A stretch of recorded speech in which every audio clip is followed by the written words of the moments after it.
Bismillahirrahmanirrahim. Assalamualaikum warahmatullahi wabarakatuh. Yang terhormat kepada Ibu Dr. Prima selaku dosen pengampu mata kuliah Manajemen Halal Food. Di sini sabun cuci. Sebelumnya perkenalkan dahulu anggota dari kelompok kami. Yang pertama ada Verika Purimadani dengan NPM 204102040 dan saya sendiri Fitriani Salehah dengan NPM 204102043. Baik, selanjutnya di sini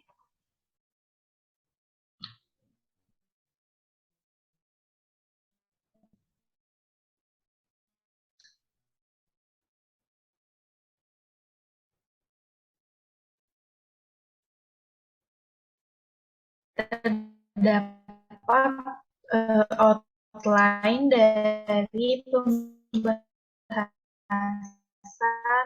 PowerPoint kami kali ini. Yang pertama terdapat definisi, lalu ada klasifikasi sabun, lalu ada sumber bahan, lalu ada titik kritis sabun cuci piring, titik kritis sabun cuci tangan, serta proses untuk selanjutnya akan disampaikan oleh rekan saya kepada Syarika. Disilahkan. Baik, terima kasih Fitriani. Selanjutnya mengenai definisi. Sabun merupakan bahan yang digunakan untuk mencuci dan mengemulsi yang terdiri dari dua komponen utama, yaitu asam lemak rantai karbon C16 dan sodium atau potasium. Sementara itu, menurut Sari, sabun merupakan satu macam surface active agent atau surfaktan atau senyawa yang menurunkan tegangan permukaan air. Hal ini menyebabkan larutan sabun dapat memasuki serat dan menghilangkan kotoran serta minyak.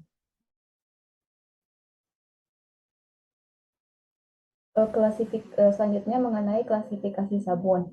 Sabun dibuat dengan reaksi kimia antara kalium atau natrium dengan asam lemak yang berasal dari minyak nabati atau lemak hewani.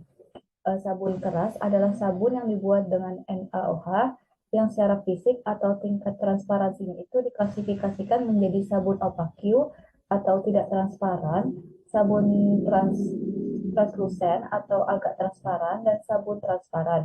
Sedangkan sabun lunak adalah sabun yang dibuat dengan KOH atau secara fisik disebut dengan sabun cair atau liquid soap.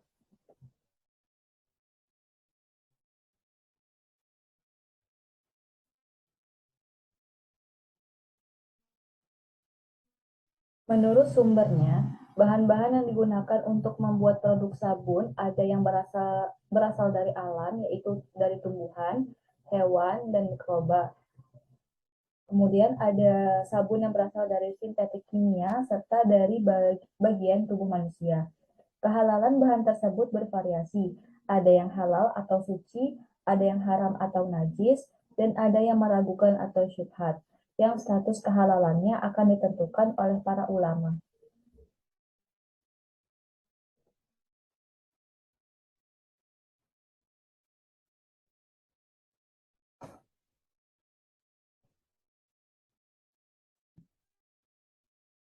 Baik, selanjutnya mengenai sabun cuci piring.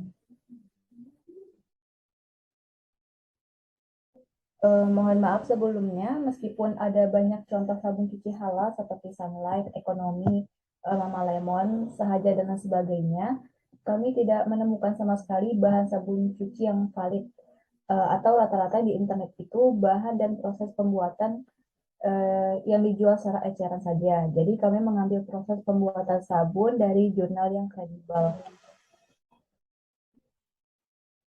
Kemudian sabun cuci piring yang dilarutkan dalam air akan terurai dan menyebabkan tegangan permukaan air akan menurun. Permukaan yang akan dibersihkan dapat dibasahi dengan air terlebih dahulu. Buah air sabun akan membantu mengapungkan kotoran dalam air. Selain itu, struktur sabun terdiri dari bagian hidrokarbon yang hanya larut dalam minyak dan akan mengepung kotoran berminyak dan ion yang hanya larut dan dikepung oleh ion sabun itu akan terlepas dari permukaan yang dibersihkan dan tersebar di dalam air.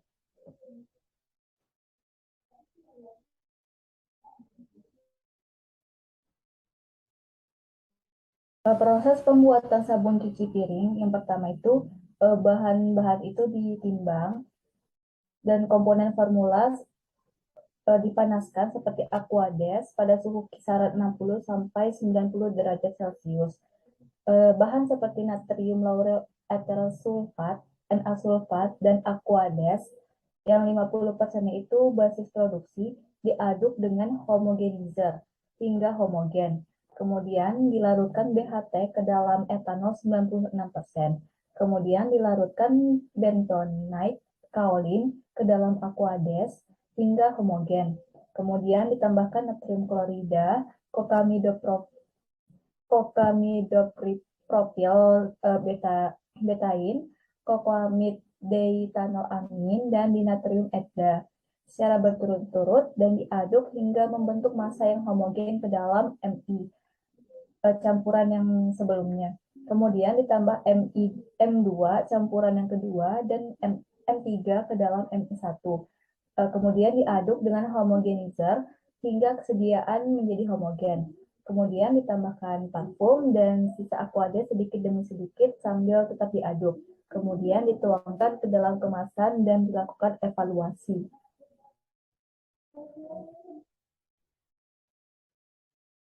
Berikut diagram alir pembuatan sabun cuci piring yang dapat dilihat pada slide PowerPoint.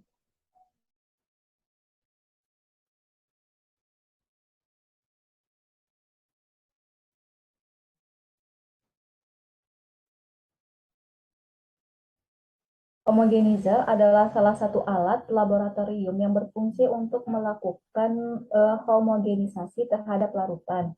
Alat ini akan melarutkan suatu zat dengan zat lainnya hingga tercampur dan bentuknya stabil. Proses yang terjadi pada saat pencampuran dikenal dengan sebutan emulsifikasi.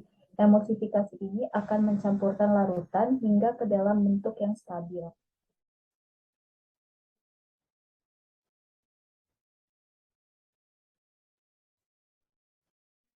Dari bahan pembuatan sabun yang sudah disebutkan sebelumnya, ada beberapa bahan yang masuk ke dalam material positif list, yang terdiri dari aquades, natrium sulfat, utalat hidroksitoluena atau BHT, bentonit kaolin, natrium klorida, kokamidotropil betain, dan dinatrium etha.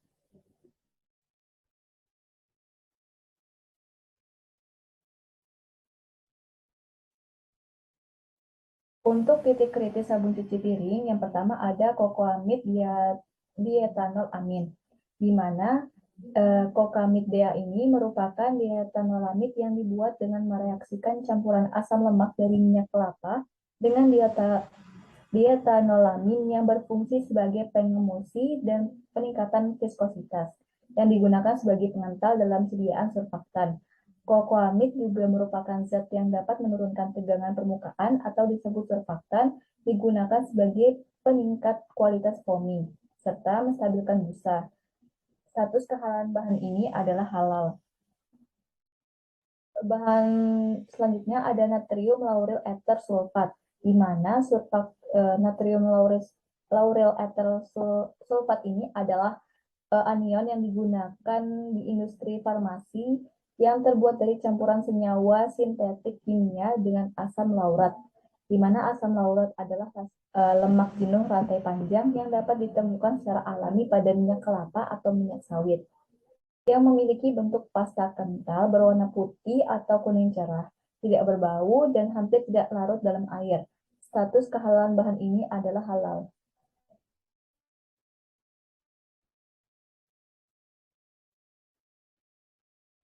Bahan selanjutnya ada etanol. Etanol adalah senyawa organik bergugus fungsi gugus hidroksil yang dapat berasal dari sintetik kimia, dari industri fermentasi bukan Homer atau dari industri Homer.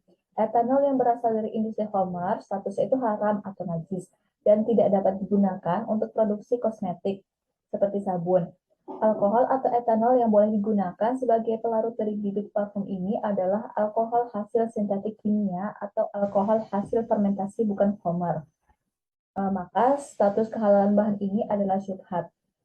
Bahan selanjutnya ada parfum, di mana parfum ini dibuat dengan cara melarutkan bibit parfum dengan alkohol. Bibit parfum dibuat dengan cara destilasi uap, ekstraksi larut, dan dengan cara enfleurage. Teknik enfleurage ini digunakan untuk mendapatkan bibit parfum dari bunga-bungaan yang tidak dapat dilakukan dengan cara destilasi uap. Dalam cara ini, petal bunga ditabur di atas lemak hewan, yang biasanya itu lemak babi ya. Kemudian bibit parfum yang terjerap dalam lapisan-lapisan lemak tersebut kemudian diekstraksi dengan pelarut. Dan pelarut ini biasanya dibuat dari alkohol atau etanol. Alkohol atau etanol yang boleh digunakan adalah hasil sintetik kimia atau alkohol hasil bukan fermentasi homer. Sehingga status kehalalan bahan ini adalah syubhat.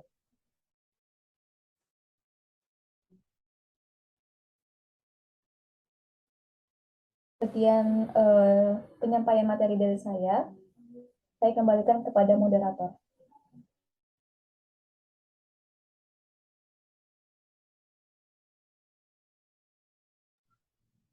Baik, terima kasih kepada Veronica. Selanjutnya adalah pembahasan mengenai sabun cuci tangan. Mencuci tangan merupakan proses secara mekanik yang bertujuan untuk membersihkan kotoran yang menempel di tangan menggunakan deterjen yang mengandung antiseptik dengan air mengalir. Sebelum mengonsumsi suatu makanan, kita dianjurkan untuk selalu mencuci tangan. Maka dari itu, kandungan sabun perlu diperhatikan. Terutama bagi muslim, maka kehalalannya perlu ditelusuri juga. Selanjutnya, di sini terdapat bahan dan metode pembuatan sabun cuci tangan yang saya dapatkan dari sebuah jurnal pelatihan dan praktek pembuatan sabun cuci tangan cair di PKK Tembalang Pesana Asri.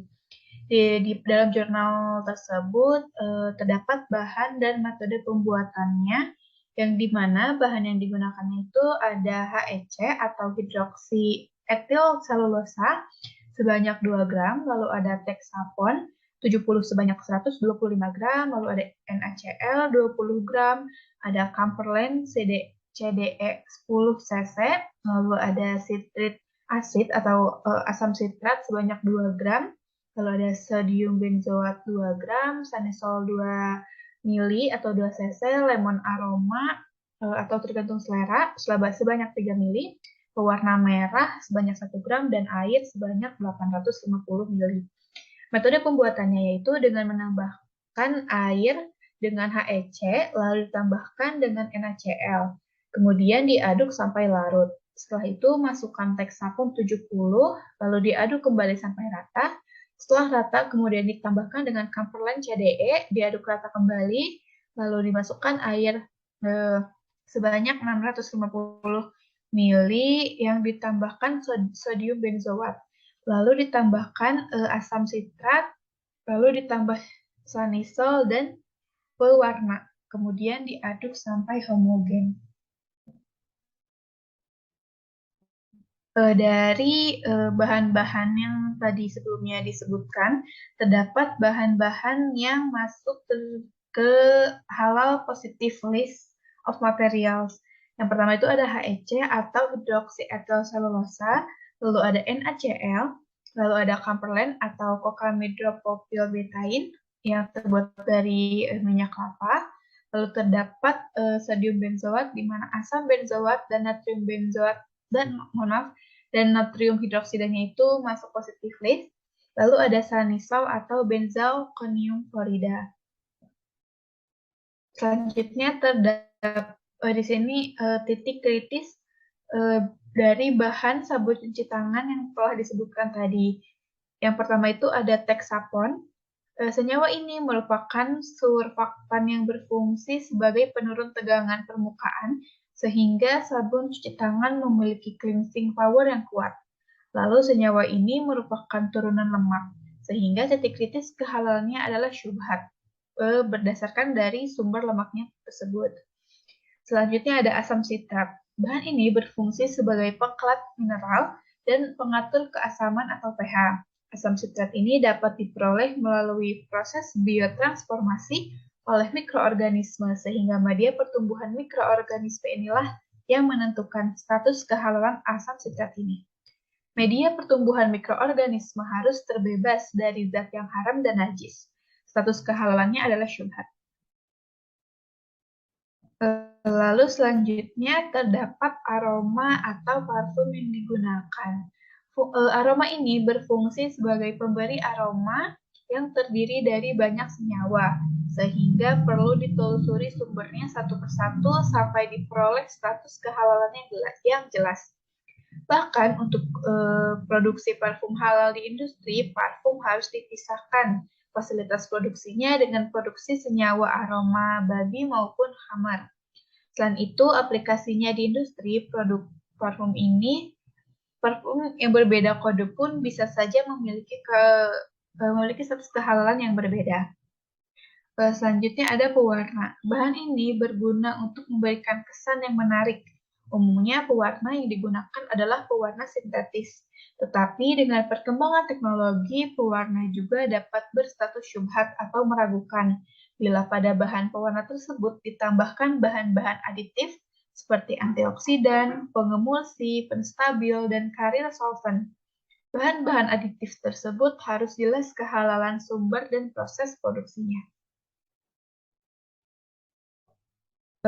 Mungkin itu saja. Sebelum penutupan, akan ada pantun terlebih dahulu yang akan disampaikan oleh rekan saya. Kepadanya dipersilahkan. Baik, untuk mengakhiri presentasi dari kelompok kami, ada satu pantun yang akan kami persembahkan. Hujan gluduk main ke parang tritis. Cakep. Istirahatnya sambil makan ubi. Perhatikan produk yang punya titik kritis. Cakep. Karena makanan haram bukan cuma babi. Terima kasih, saya kembalikan kepada moderator. Baik, terima kasih kepada Verika atas pantunnya. Mungkin itu saja yang dapat kelompok kami sampaikan. Mohon maaf atas kurang dan lebihnya presentasi kami. Terima kasih. Wassalamualaikum warahmatullahi wabarakatuh.